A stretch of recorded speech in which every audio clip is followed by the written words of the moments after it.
Okay, it's my great pleasure to introduce Daniel Selson. Daniel is a student, a PhD candidate at Stanford. He was an intern with us 1.5 years ago. I have been collaborating with him for like 3 years in completely different topics. Last time he visited us, he was using formal methods to verify machine learning algorithms. And today he's showing the progress he made in trying to learn a SAT solver, right? To have a neural network that learns SAT. Thanks, Leo. Hi, everybody. Thanks for coming today. I'll be showing you how to learn an entire SAT solving algorithm from single-bit supervision. And this is all joint work with Leonardo and several others back at Stanford. So as most of you know, neural networks have beaten state-of-the-art on many important problems just in the last few years, most notably object recognition and speech recognition. But there have also been major successes in diverse and I think unexpected domains, including machine translation, social network analysis, heuristics for board games like chess and Go, even predicting properties of molecules, optimizing data center efficiency, and surprisingly, even learning high-performance indexing data structures. And yet we still know very little about what neural networks can and cannot do. In this work, we consider the following question. Can a neural network learn to perform precise logical reasoning? And more specifically, can a neural network learn to solve SAT problems? Here's our setup. We're going to train a neural network as a classifier on a data set of input-output pairs, where the input is a SAT problem P, and the output is a single bit indicating whether or not P is satisfiable. At test time, we're going to feed problems into our trained model, which we call NeuroSAT, and it's going to predict, as it was trained to do, whether the problems are satisfiable or not. As we'll see later in the talk, it's able to predict with high accuracy, and when it does predict satisfiable, we can almost always decode an actual solution, a satisfying assignment from the internal activations of the network. And we'll see how this works shortly. First, some background on SAT. I think most of you will be familiar with this, but just in case. A propositional formula can be represented as an AND of ORs. So here's an example formula, not x1 or x2. And not x2 or x1. Some jargon, x1 not x1, x2 not x2 are all called literals, and C1 and C2 are both called clauses. Now a formula is satisfiable if there exists a satisfying assignment. So the formula above is satisfiable because there exists a satisfying assignment, specifically the assignment that maps x1 and x2 both to true satisfies it because the first clause is satisfied because x2 is true, and the second clause is satisfied because x1 is true. And the SAT problem is given a formula, determine if it is satisfiable, and if it is, find a satisfying assignment. Now, our goal is to train a neural network to predict satisfiability, and we're going to talk about decoding solutions and actually solving the problems later on. And there are two main design challenges. What problems do we train on, and with what kind of architecture?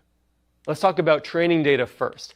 So the issue is that some problem distributions might be arbitrarily easy to classify based on superficial properties. But a network that's trained on such a data set probably will exploit those properties and won't generalize and won't really have learned anything semantic about SAT. So we want to construct difficult problems to force it to learn something general, to be more systematic about exploring the SAT problem. So we define a distribution that we call SR of n over problems such that the problems come in pairs, one unsat, one sat, and they differ by negating a single literal and a single clause, but otherwise have the same statistics. So the idea is that we will prevent no simple superficial statistical analysis will be able to distinguish between the two. And specifically to sample a pair of problems from SR of n, we keep sampling uniformly random clauses until the problem is unsatisfiable, at which point we flip a single literal in the final clause to make it SAT, and we return the pair before and after we flip that literal. Now, this distribution is not guaranteed to be hard in any complexity theoretic sense, but it's intuitively statistically hard. For small values of n, it's still easy for traditional SAT solvers, but it would be very hard for a standard classifier. Now, let's talk about network architecture. So we could treat SAT problems as character strings. Can you just go back a second? So you said these are clauses. Yeah. You keep sampling random clauses. As if it were rand KCNF, as if it was uniform random SAT. And then you add clauses, you control. We start with n variables and no clauses. Okay. We'll sample a random uniform clause Right. on the n variables and call a SAT solver to see if it's satisfiable. Right. If it's satisfiable, we do it again. We keep adding clauses like this. Keep adding clauses. Yeah. Okay, that wasn't clear here. So. Oh yeah, sorry. Keep sampling random clauses and adding them until. And you keep adding them until unset. Yeah. Right. Okay. Sorry that wasn't Keep clear. sampling random. Okay. The point is that It's going a little fast. Okay. Yes. And then. So we know that before the last clause is introduced, the problem is still satisfiable. Yes, right. So we know that flipping any literal in the last clause will preserve the model that was satisfying previously. So we know we can recover a satisfiable instance by flipping a literal in the final clause. Yeah. Yeah. Sorry if I'm going too fast. Please, anyone stop me at any time. Right. I get it now. Okay. Thanks. So let's talk about network architecture. We could treat SAT problems as character strings and use standard sequence models. We saw that I wrote a SAT problem above, it's characters, it's an AST, standard models can be applied. But there are many invariances that we want to enforce that the logic of satisfiability admits. For example, SAT problems are permutation invariant in a few ways. You can permute literals, you can permute clauses, and you can permute literals within a clause. And you don't want to have a sequence model have to learn all of this from scratch. We can just build it into the model.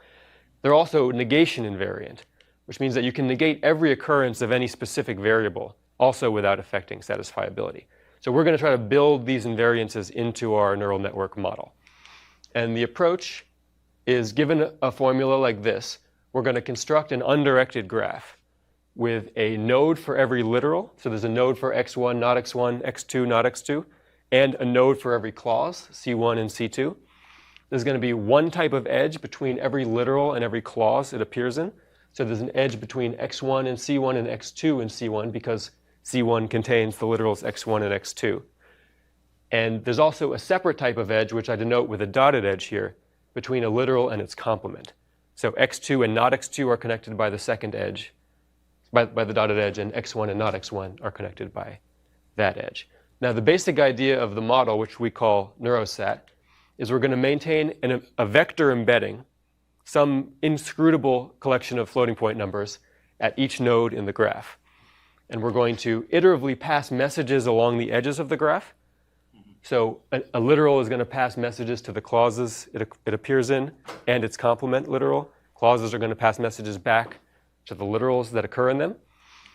After t time steps, we're going to map literals into scalar votes using a learned network. And then we're just going to average the votes to compute a single logit that's going to guess whether the entire problem is satisfiable or not. Now, I'm going to go into the architecture in great detail in the next few slides. But if you have any high-level questions, I'll take them now. Yeah? It's related to survey propagation. I'm going to discuss survey propagation a little at the end. Survey propagation does not look like this. The message is that there are several architectural differences. You can't recover survey propagation with this. In survey propagation, the messages that the clauses sends to the literal depends on which literal it is. Like you marginalize out the other literals, which you can't express in this way. But it's structurally similar in the sense that it's a message passing algorithm.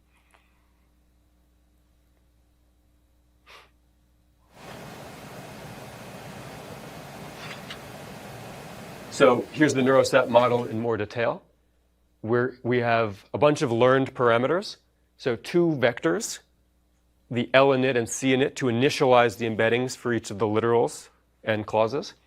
3 multi-layer perceptrons, L message, C message, and L vote. I'll explain all of these shortly. And then 2 layer norm LSTMs, L update and C update. Now we're going to initialize one matrix that stores all of the literal embeddings. So it's 2n by d. So every row contains the embedding for one of the literals. And we're going to just initialize all of the rows to L init, the learned vector. And similarly for clauses, every row of C is going to be the embedding for one of the clauses. And we're going to run t iterations of message passing. So every iteration of message passing consists of 2 stages. Stage 1, literals are going to pass messages to the clauses.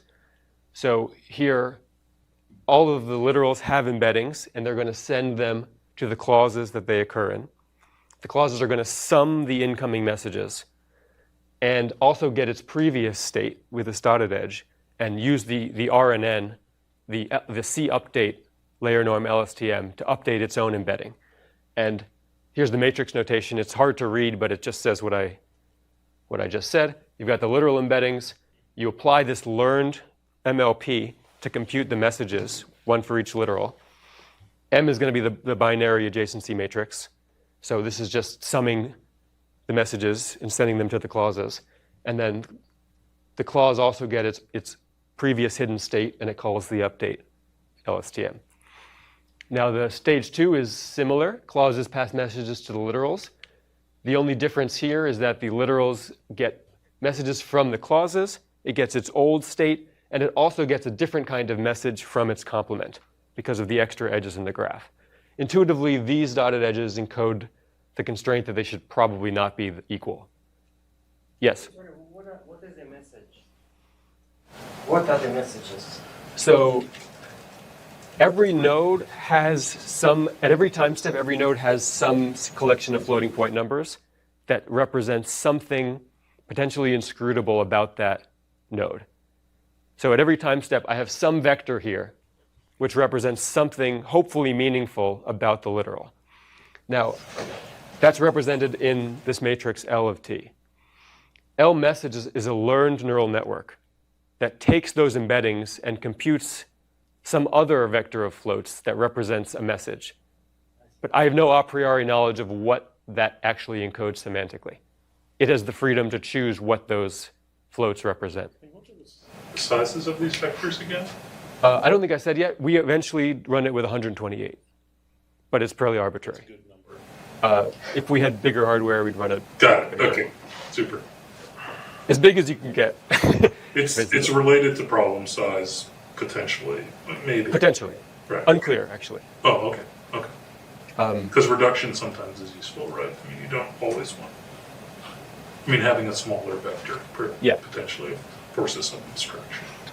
Conventional wisdom in machine learning is used as big a vector as you can get away with in terms of hardware and performance. Mm-hmm. And we also found that it trains, the bigger we made D, the faster it trained.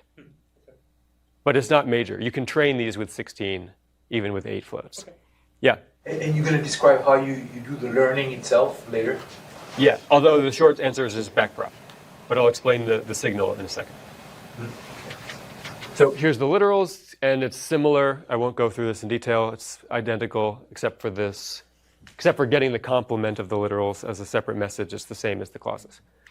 Now, after T iterations, we're going to compute a scalar vote for each literal by applying this learned multi-layer perceptron L vote that maps each literal embedding into a single scalar.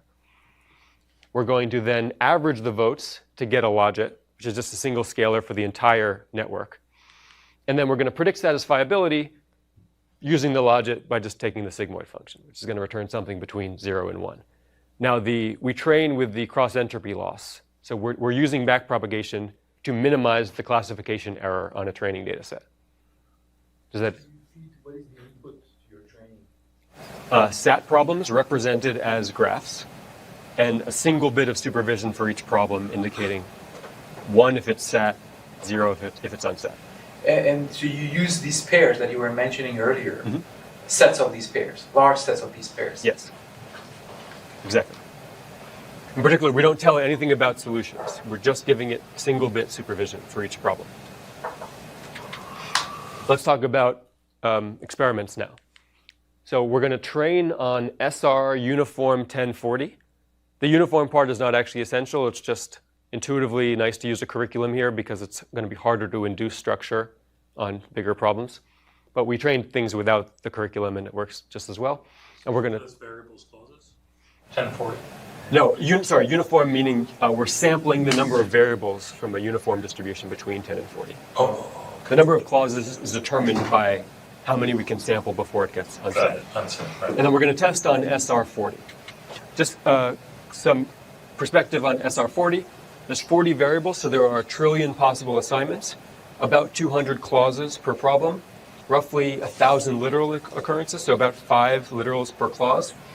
And all of the clauses are uniformly random, so every literal is treated symmetrically, including xi and not xi are both treated symmetrically. And every single problem in the distribution is a single bit away from flipping between SAT and unsat. And just a caveat, because 40 is small, this is still easy for state-of-the-art solvers. MiniSat can solve SR40 in an almost negligible number of milliseconds. And results, NeuroSat predicts with 85% accuracy. And we're going to make that number a lot better shortly. But first, let's understand how it even beat 50%.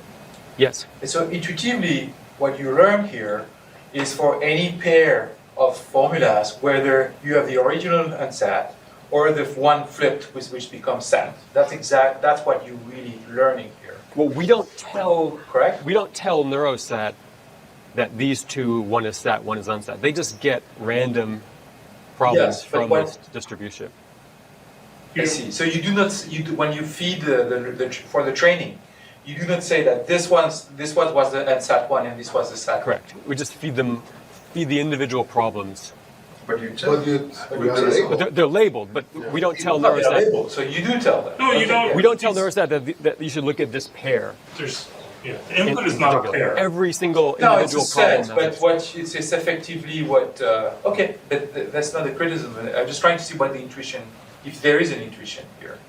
What's the intuition that you have in your head for what is actually being learned here? Oh, we have actually a very good explanation of what's being learned, which I'm going to get to shortly. So we were all really surprised by this number, and we trained a few baselines, including LSTMs, and we could not break 50% on any of them. We couldn't train a model that even when you fix the number of variables and fix the representation, could even distinguish on small training sets the difference between the SAT and unsat problems. So the best way, we actually bombarded this with experiments and made no progress until we just visualized what it was doing, and then it became clear. So this is an example run of NeuroSat on a problem from SR20. Here, this is the matrix of scalar literal votes at each time step. So this is a 20 by 2 matrix because there's 20 variables. So the ith row is going to be the scalar vote for xi and then not xi in the second column. Here, white is 0, red is positive, and blue is negative. Okay, so red means sat, white means unsure, blue means unsat. Now, as time goes on, there's some red and blue here from the initialization, which is just an artifact of the initialization vectors.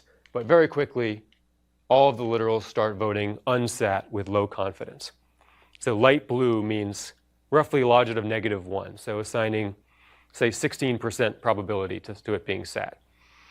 And you can see there's a lot happening each time step. A lot of the dots are changing and moving around, but consistently, almost all of the literals are voting sat with low confidence. And we see this on every problem it runs on. And this happens for a while. Unsat with low confidence, quite a few things are happening. A few speckles of very, very light red that don't make any difference because they get washed out by the averaging. But then all of a sudden, there's a very distinct phase transition.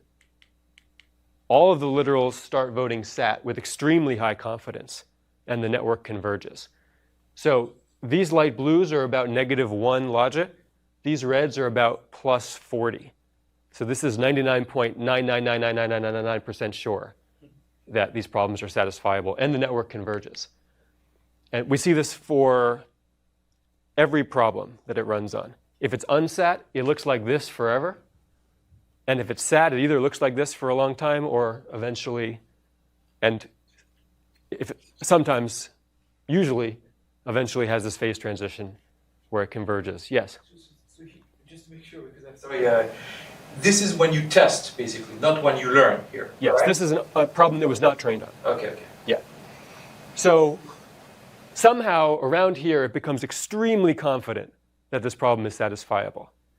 Now, we weren't exactly sure what it found that convinced it. But if you look carefully at the literal votes after convergence, it's a little hard to see because the resolution is poor. But you can maybe make out a pretty distinct checkerboard pattern. meaning that there are only roughly 2, maybe 3 shades of red here.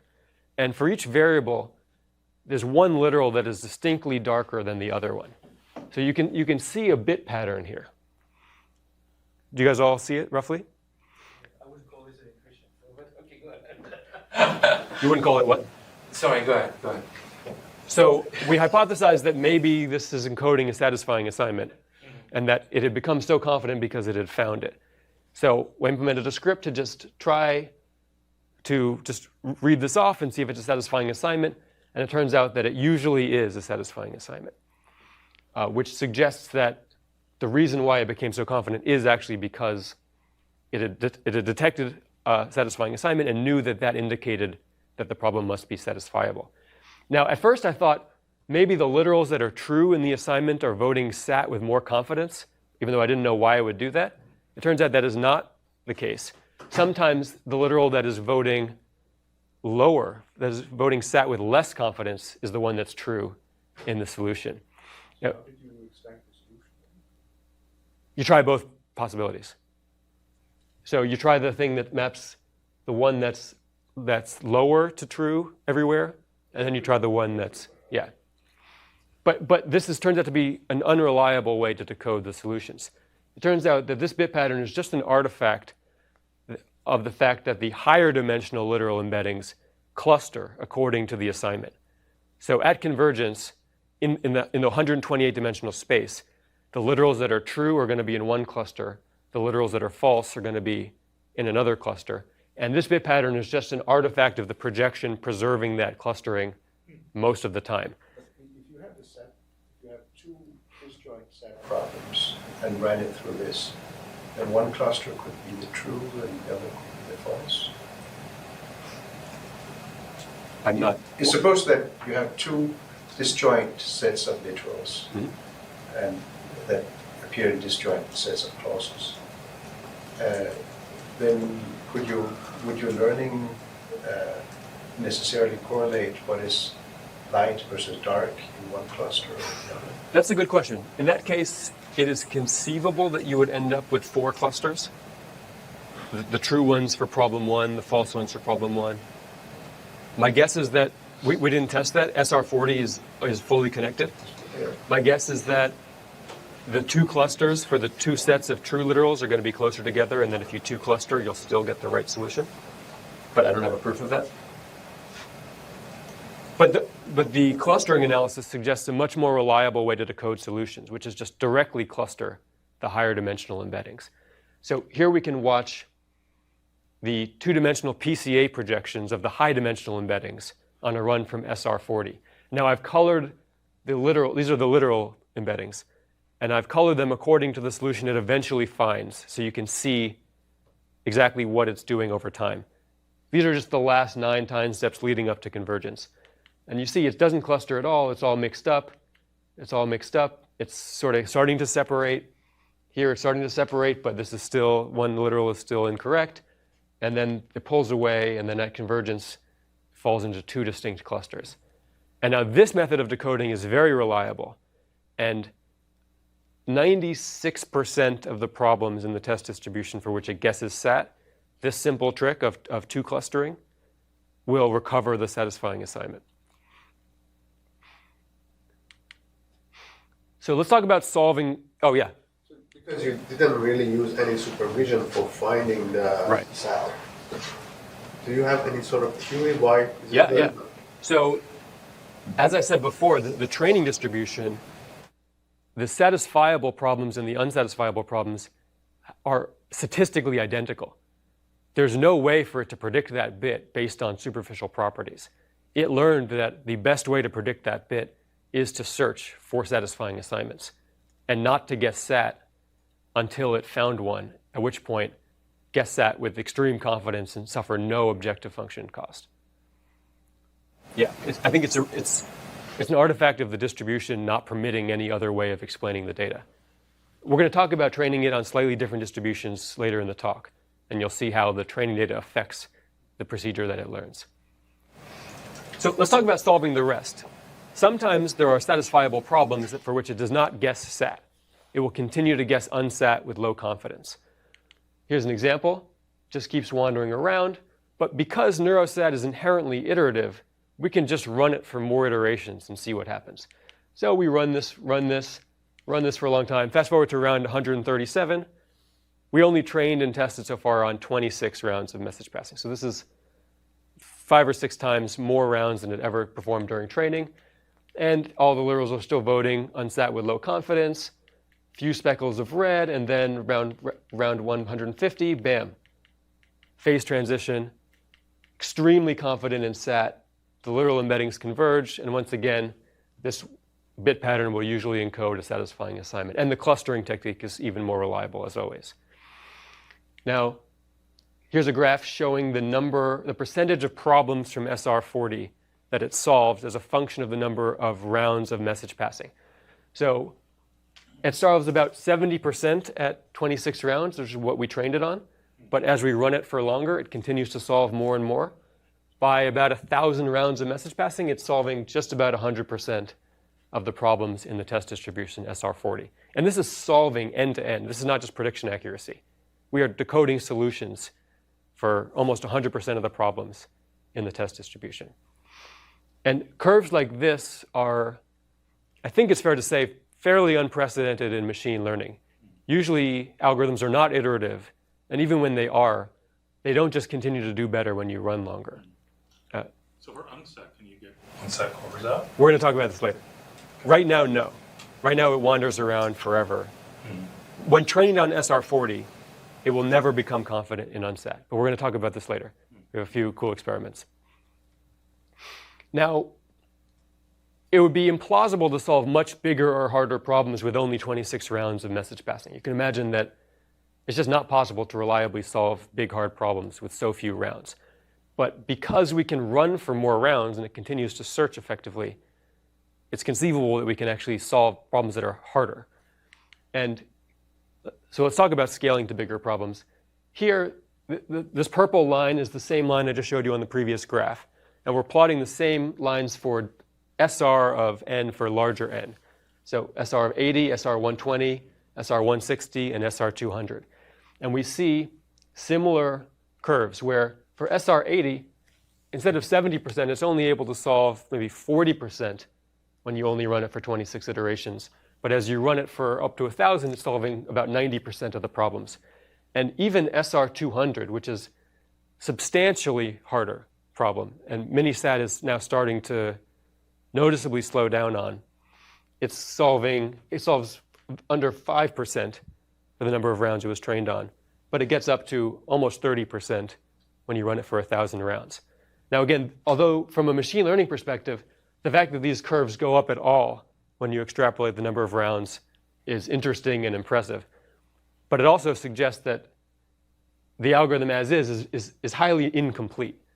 It doesn't look, it's possible that this curve spikes up, we didn't run it for longer, but it looks like it's asymptoting. Yeah? What is your training size? Training size? How many SAT problems, how many examples do you feed to your training algorithm? It's a stream, so I don't actually have the exact number. Probably Roughly a few million. a few million. Yeah. Okay. But none of the problems are bigger than SR40. We're training on SR10 to SR40. Right. Yeah. So our hypothesis for why it flattens out here is that during training, it's essentially performing some kind of local search, and it never has to restart during training. SR40 is easy enough that its heuristics are essentially complete without needing to revert when it gets stuck. So when we watch it run, it very quickly makes every step, the first few steps, it will flip many, many literals at a time and very quickly satisfy over 99% of the clauses. And then it'll start taking much more cautious steps, flipping only a few literals. And we see for these longer runs on the big problems that it just stops being aggressive. Now, we think an architectural change that would make it much more reliable when run on harder problems for many iterations is giving it access to a source of randomness. So it is some way to learn when it's stuck and when it should inject noise into its embeddings. But we haven't tried this yet. Yeah? Just to see if I understood what you mean by the iterations. And So you had this recurrence relation between Ci and Ci plus 1, and these are the transformations that you apply on the x-axis. Yes. Every iteration here involves the literals passing messages to the clauses and the clauses passing messages back to the literals. How fast is that? How much does an iteration cost? So, sorry. Go ahead. Go ahead. So let me go back, show you the updates. Same attention.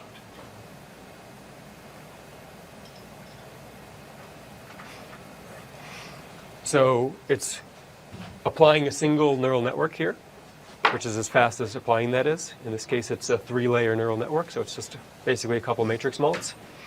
A sparse matrix mult for the message passing, and then the C update is another matrix mult. So it depends on the dimension and the number of literals, but it's not expensive. Yeah. But compared to SAT methods based on message passing, of which I guess survey propagation is one example, and I think there are some other. The difference then is the matrix multiplication and where the coefficients come from. Is that one way to? Well, so survey propagation is not learned at all. It's derived mathematically. Yeah. The structure of the messages is different. So as I said before, a clause will pass different messages to the literals that occur in it. Here the clauses pass the same messages to every literal. So there are a couple architectural differences like that. Numerically they're very different. So survey prop often fails for numerical reasons, that you're dividing by 0. And here there's no division. So it's. But I thought a philosophical difference would be these matrix multiplications that you get from the learned. I don't know if that's a philosophical difference, but that's a big difference. That there's a lot more floating point computation being done per iteration here than in survey propagation. Yeah.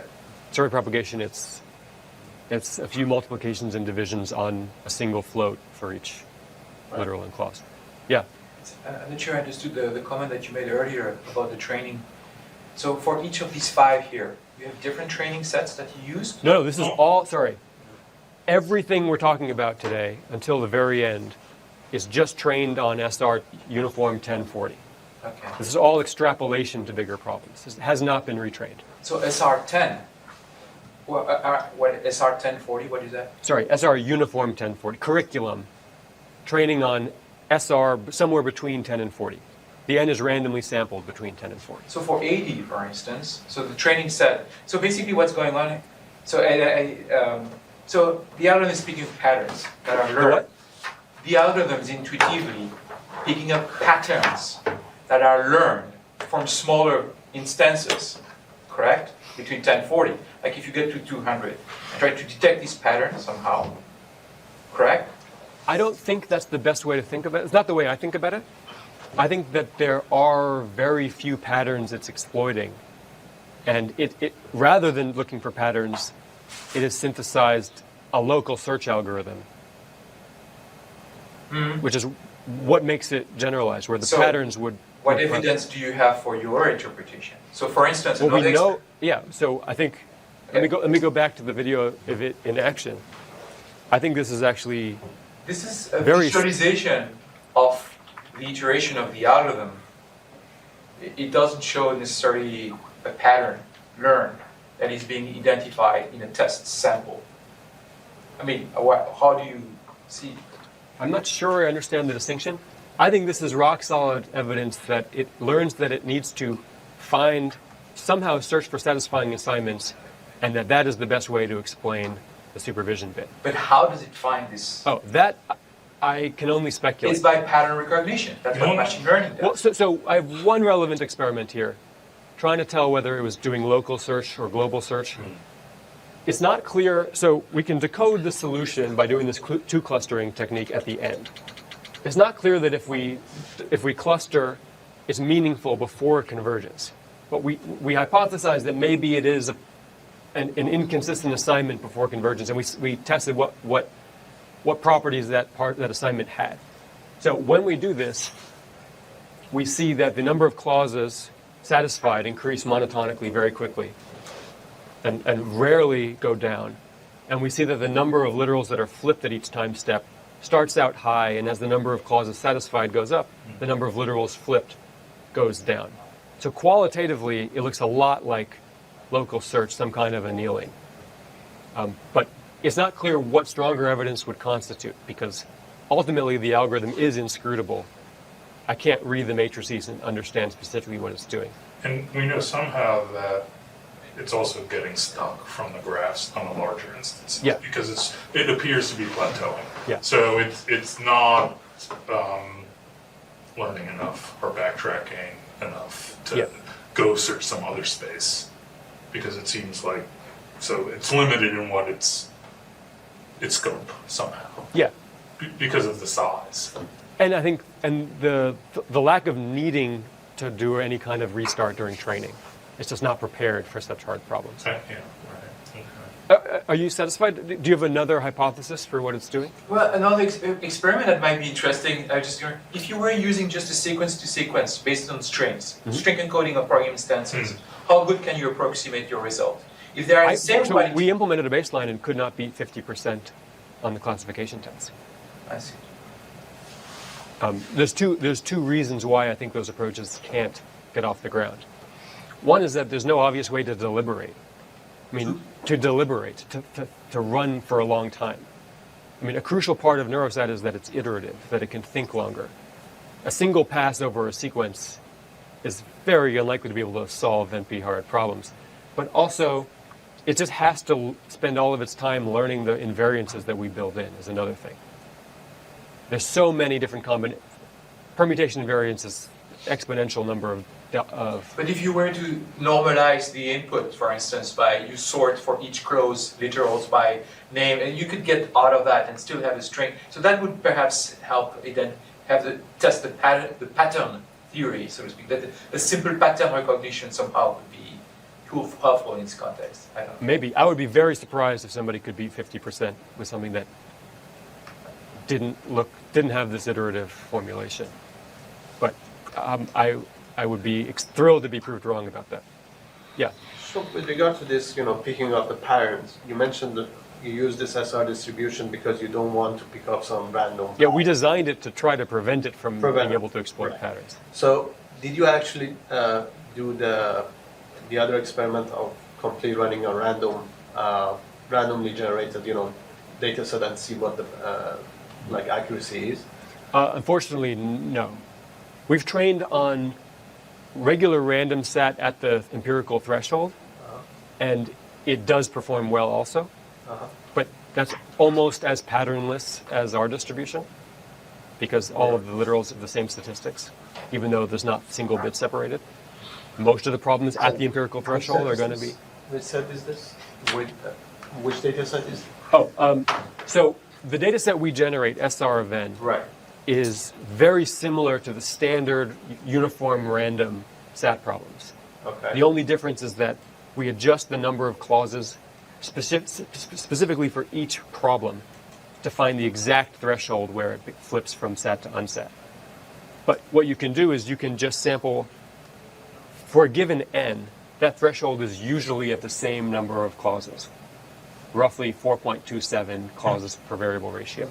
So if you just sample that number of clauses for a fixed n, you're going to be a few flips away from flipping by construction. Right. And we trained on that, and it also has similar qualitative behavior. So, I mean, what I'm trying to say that if your hypothesis is true, then the other way of, training on that, the other data set should do significantly better because you can pick up the patterns specific to the data set. Yeah, so I don't know if the random set has such patterns at close to the threshold, but I think one of the promises of this technique is if there is a distribution of SAT problems that has special structure that you care about in practice, that this could learn a less generic, more custom procedure to exploit the patterns in that data set. Yeah. But you have to be careful if the data set, if you can predict satisfiability on the data set based on superficial patterns, if you have some degenerate data set where your satisfiable problems come from planning and your unsatisfiable problems come from scheduling, it could potentially predict with perfect accuracy based on patterns without learning that it needs to search for satisfying assignments. So it wouldn't be useful. Ideally, the usefulness of the patterns is limited enough that it has to learn to search, but it uses the patterns to help search better. There's a lot of art in the data set design, I think. And we're going to see NeuroSat trained on a different data set shortly to really stress this point. Let me fast forward.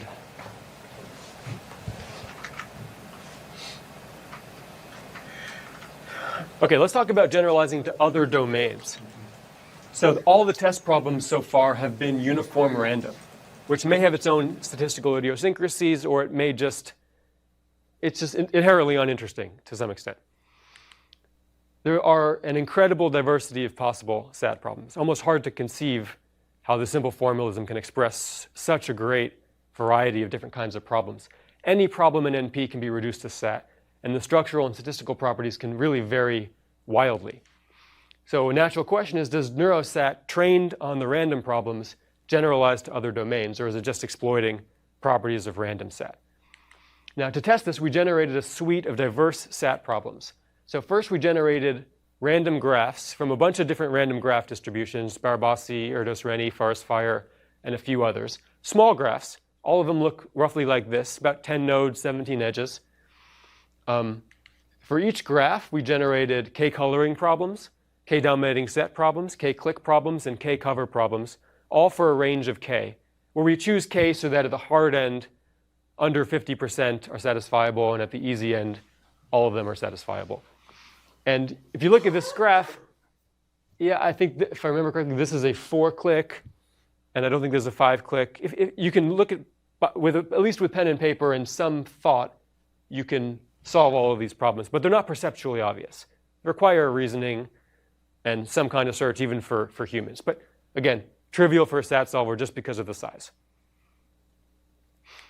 And just to really stress the diversity, I want to show a few visualizations. So this is a visualization of a problem from SR40. Here, every red node is a literal. The red edges are between a literal and its complement. And there's a blue edge between any pair of literals that appear in the same clause. So this is a lossy representation because we're marginalizing out the clauses. You can see that there's just no structure. It's just a big tangled mess. Here's a, this beast is a problem from SR200. You can see again, there's no structure. It's just an unbelievable tangled mess. Now, just a reminder, NeuroSat gets graphs like this at test time, where flipping a single edge changes whether it's SAT or unsat. And it's able to look at this and compute, at least in 30% of the cases, whether it's SAT or unsat correctly, and actually return the satisfying assignment that explains that bit. Now, in contrast, here's a graph coloring problem, which has this crystalline structure, also very few edges. Here's a clique detection problem, where you've got this special pattern for each of the 5 cliques. Here's a dominating set problem, also has a very distinct structure that is distinctly non-random. And vertex cover problem also has its own little distinct flair. Just to stress how different these domains are. Now, let's look at the results. So in total, over the suite of problems, there were almost 5,000 satisfiable problems. Average number of clauses is a 532, so about 2.5 times bigger than the biggest problems seen during training. And NeuroSat solves 85% of the satisfiable problems end to end.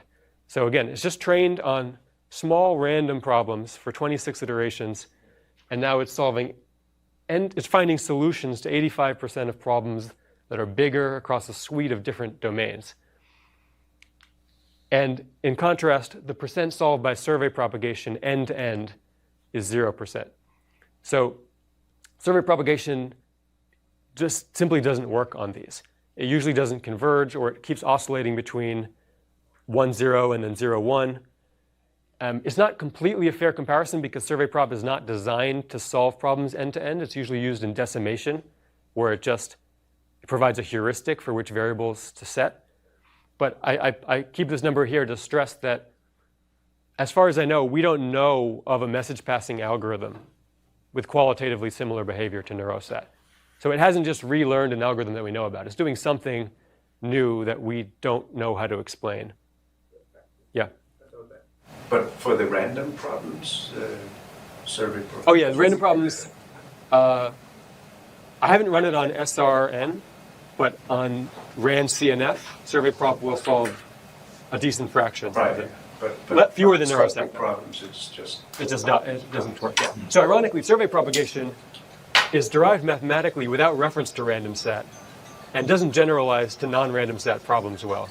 NeuroSat is actually trained on random SAT, but has learned something more general that lets it transfer. Okay, now let's talk about, yeah. So how do your results compare to the old results about phase transition for random SAT instances? So our SR of n is designed so the phase transition only really holds asymptotically as the number of variables goes to infinity. So for small n, like n equals 40, if you find the empirical threshold, which is, I think for n equals 40, something like 4.62, 50% will be satisfiable, 50% will be unsatisfiable, you are not actually going to be one literal flip away from flipping in general. As n goes to infinity, adding a single clause with high probability will flip you from set to unset. But for smaller n, the actual threshold has higher variance. So SR of n is basically just a way of correcting for that, so that every problem is exactly at its own personal threshold. So you're first saying for small problem instances, the traditional like close density style kind of thing that one would use to guess with high accuracy doesn't work well or is too noisy.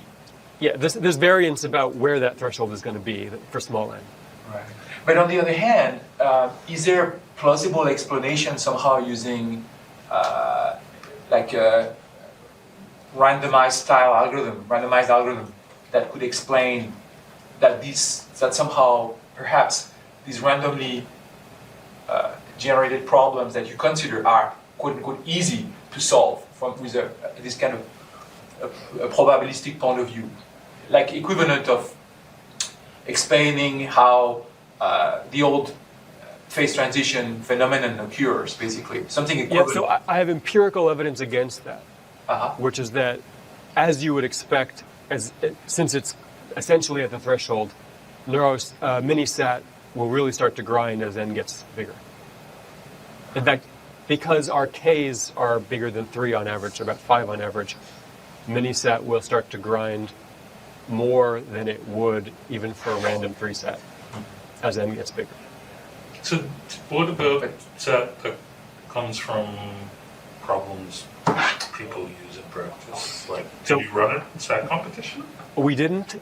I think the current version, trained only the way we've trained it, is unlikely to be able to deal with such big problems without additional training. Just because of that graph. Okay. Yeah. These are, I've already told you about all of the problems we've run about it. Right. Okay. I think the breadth is strong enough to suggest that it's generalizing to different kinds of SAT problems, but I don't think it's close to being useful on big problems yet.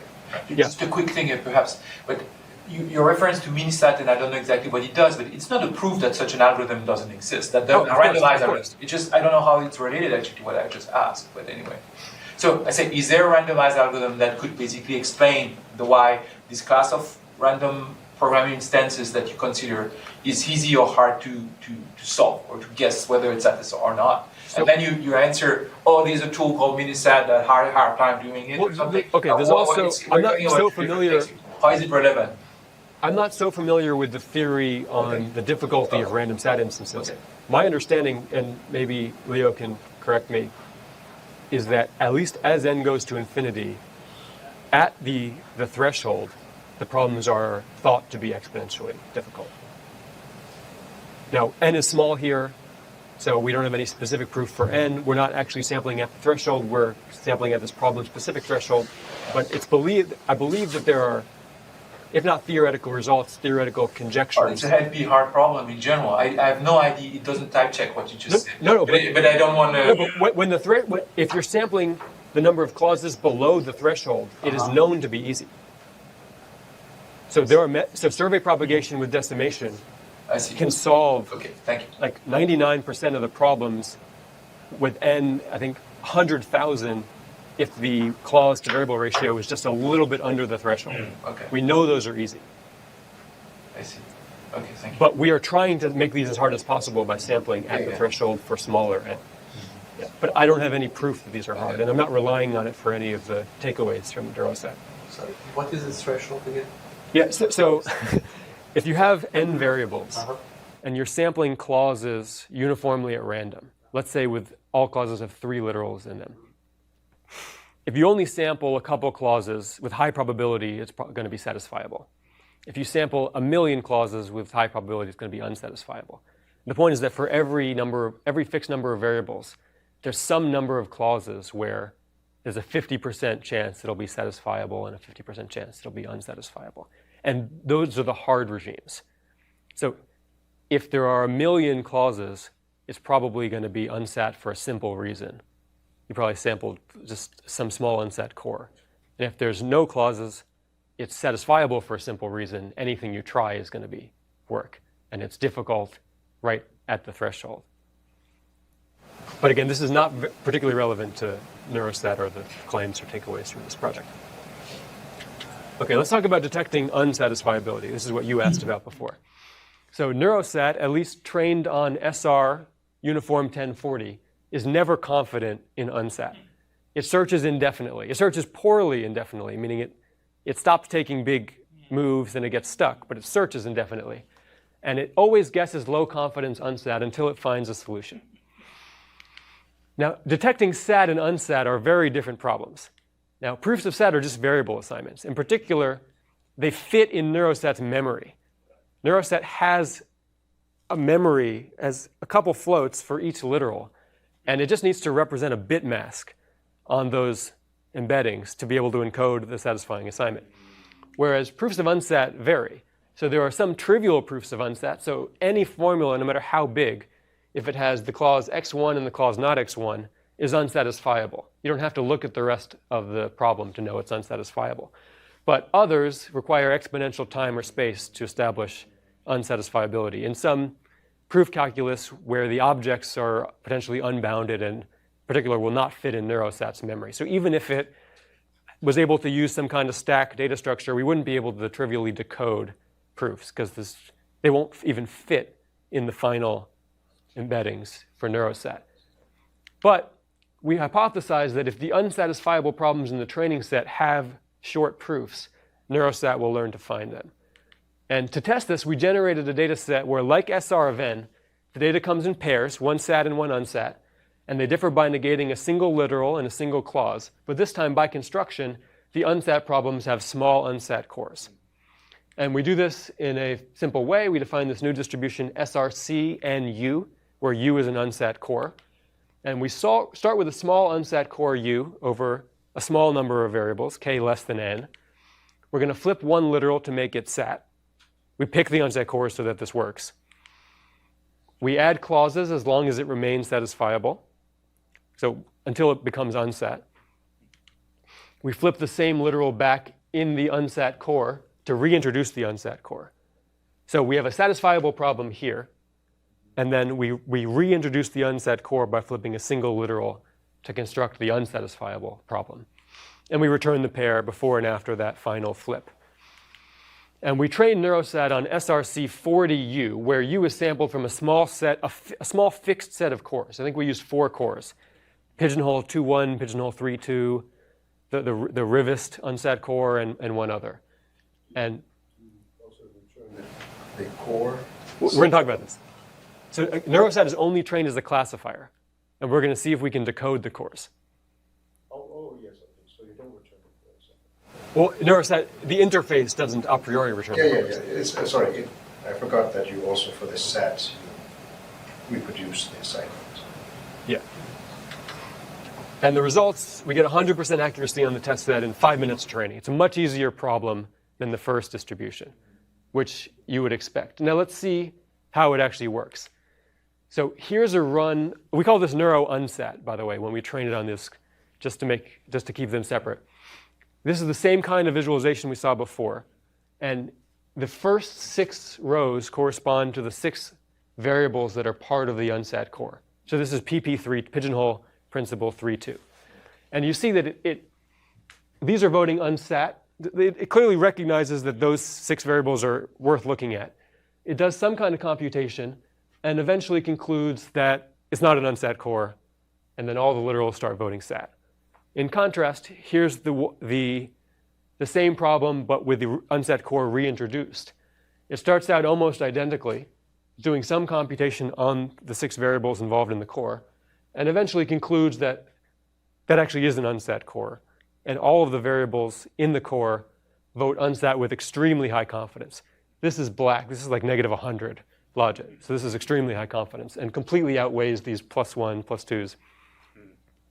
So this suggests that it has learned to at least memorize the Unsat cores that we planted in the data set. Yeah? So the variables are the literal, come from literals, they're not clause variables. I mean, Yes, these are the literal votes. So to select the Unset core, you would have to figure out what are the clauses with the variables. Yes, I'm going to talk about this right now. So first, let's talk about just recovering the literals that are in the Unset core. As you can guess, you can just look at which ones are voting Unsat the most confidence. And that is usually going to consist of exactly the literals in the Unsat core. But as before, a more reliable approach is to cluster the literal embeddings at the final time step. And when we do that, we see that this is a problem in SR 100 with a same pigeonhole principle core implanted. And the 188 literals that are not in the core are in their own cluster, and the 12 literals that are part of the core are in their own cluster. And this decoding trick works 98% of the time on the test set SRC 40U. But as you raised, this is not exactly what you want. You actually want the Unset core. So you can use this, as long as the number of literals are small, you can still construct a proof efficiently by just knowing that you should branch on these first.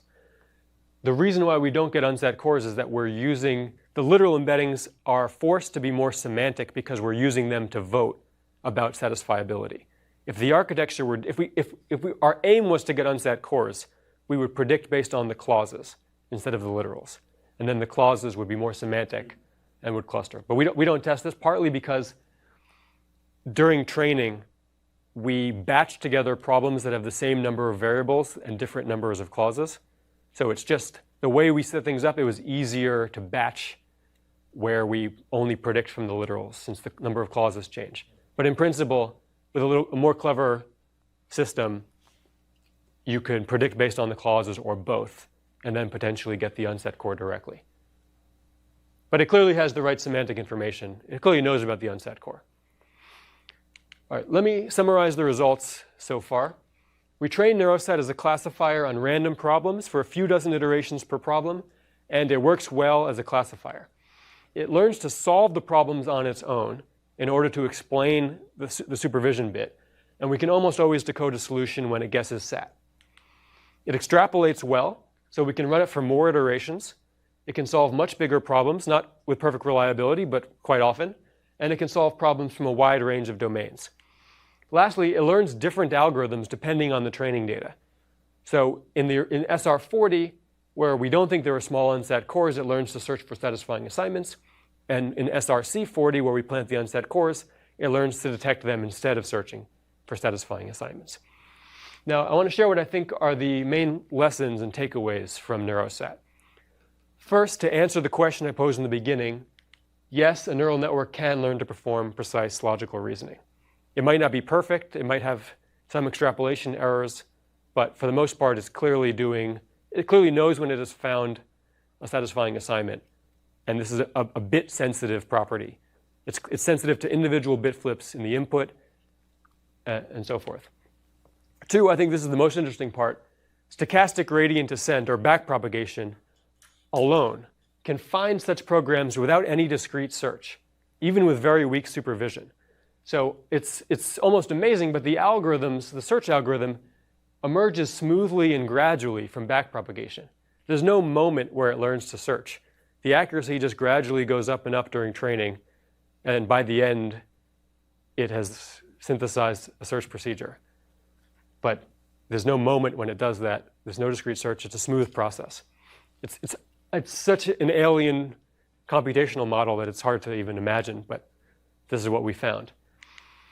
Third, message passing architectures are, I think, surprisingly powerful and flexible. So the same architecture was generic enough to learn two very different algorithms depending on the training data. One is a search procedure and one is a subgraph detector. And in fact, we have other experiments where we train with literal level supervision and it seems to learn an entirely different algorithm that's more like a pattern recognition system with no phase change, no evidence of detecting satisfying assignments. So I think it's a really generic architecture that can encode many different kinds of computation.